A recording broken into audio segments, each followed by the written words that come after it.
Vanakkam. In Hindi class, we are learning nouns.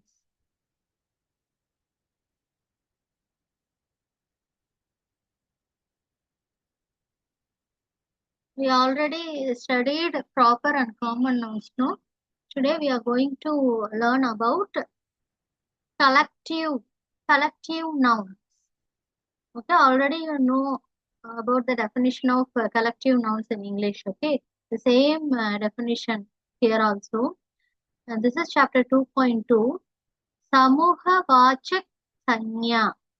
Samuha Vachak Sanya means Samuha Vachak means collective noun. Aur and Sanyukt Sanya. Sanyukt Sanya means this is compound noun. Okay. In the chapter 2.2, we are covering two nouns. One is Samuha Vachak Sanya or Sanyukt Sanya. Collective noun and compound noun. Okay. So, no definition of collective noun. It refers to group of people, animals, places, and things. Okay.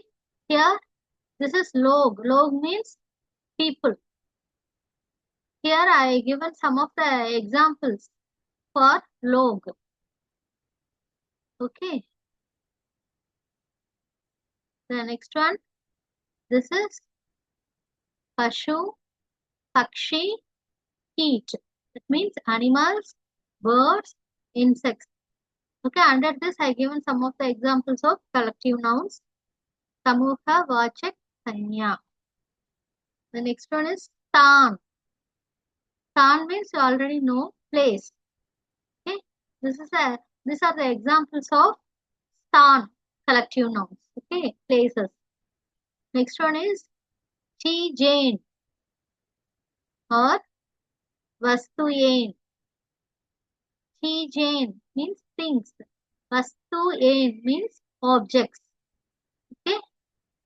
Under this, I given some of the examples of Samuha Vachak Sanya. Okay.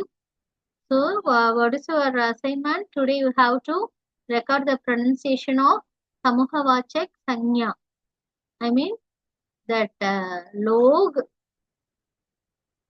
Pashu, Stan, Chi Jane. Okay. You have to record the pronunciations. I mean the examples. Okay. And you have to write the English meaning for all Samuha Vachak Sanya. Okay, and take photo and send it. Okay, this is your assignment. Thank you.